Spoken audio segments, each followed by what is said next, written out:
Hello everyone and welcome back to Killer Shrew Fans Killer Toy Reviews. We're all still stuck inside. Day 15!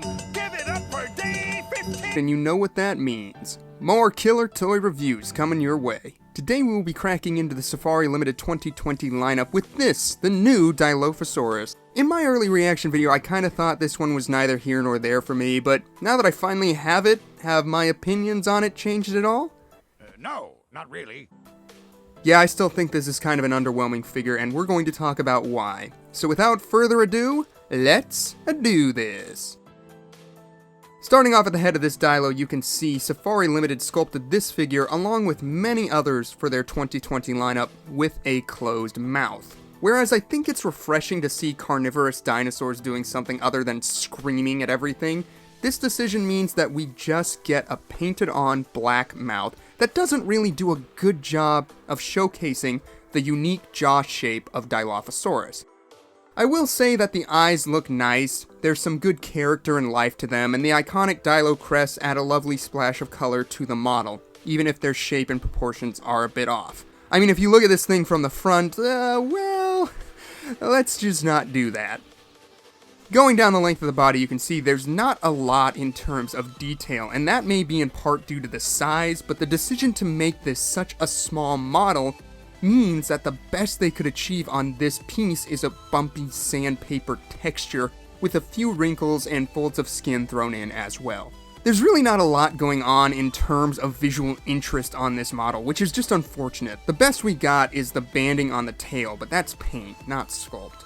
One thing I will say is that I appreciate Safari not sacrificing proportions for stability. The feet are nice and small, they didn't beef them up to help this thing stand, and the legs are nice and bird-like. There's a gracile look to them, and they also possess some nice musculature as well. Something interesting about the hands on this model is that the claws retain a good level of sharpness to them. Safari usually dulls down such things for play safety or whatever, but here they still could scratch if they wanted to. The arms also feel just a hair too long and or beefy in relation to the rest of the body, but it's nothing awful, and it's nice to see that the smaller fourth digit was included. Along the underbelly you can see the texture is all the same, and there you got the copyright info and all that bookkeeping stuff, and maybe just the barest hint of a vent back there, but nothing too crisp, just like on the rest of the body. As far as the pose goes, the good news is that this Dilo does not need its tail in order to stand, which is surprising given how long that thing is and how it sweeps so close to the ground. Yes, it's standing back on its tail on my uneven review space here, and it is easier to stand back on the tail on the shelf, but it can stand without that third point of contact, which is nice to see. As you can see, it's taking a slight stride forward, arms held at the ready, and neck and head craning in a nice S shape. It's a very bird-like pose and has a nice graceful look to it. The paint job on this thing is a bit of a bore, if I'm being honest. Just browns gradiating into tans with a splash of orange on the head. The application isn't awful, and maybe if the detail was a little more crisp it would look better, but ultimately the color choice is just too drab, and the only area of interest is that banding on the tail that I mentioned.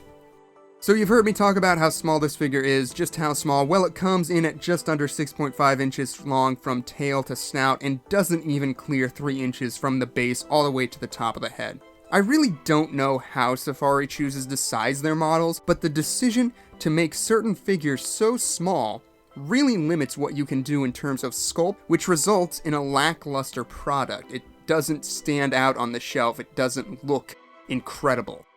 It's lost because of its size, and the lack of nice, fine detail is just another nail in the coffin for it.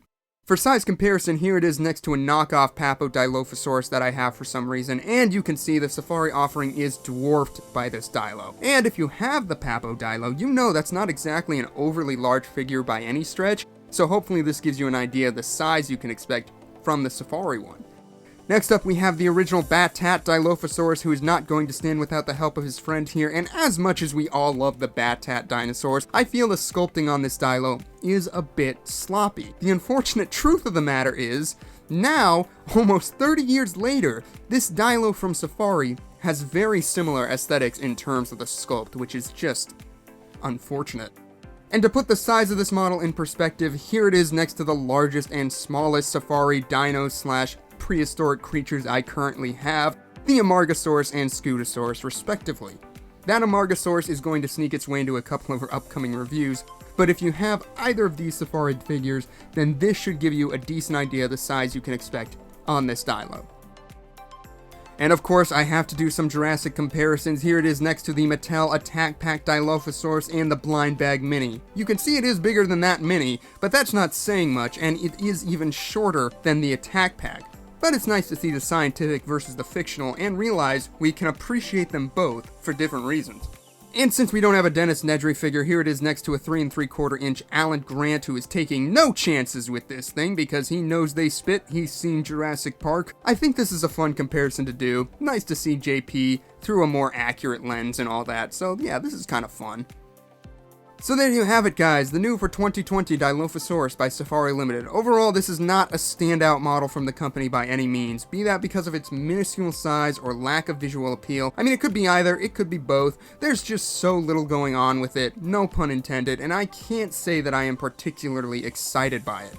That being said, taste is subjective. If you're a fan of Safari or the species and you just want an updated Dilophosaurus, then I suppose it's fine. Just know that what you're paying for, there's not a lot to it, and because of that, this Dilophosaurus is definitely a discount dino. But as always, I want to know what you guys think of this model. Do you own it yet? Are you planning to pick it up? Leave all your comments down below, and as always, thank you so much for tuning in. Don't forget to use Germex frequently, and we will see you in the next review. Bye-bye.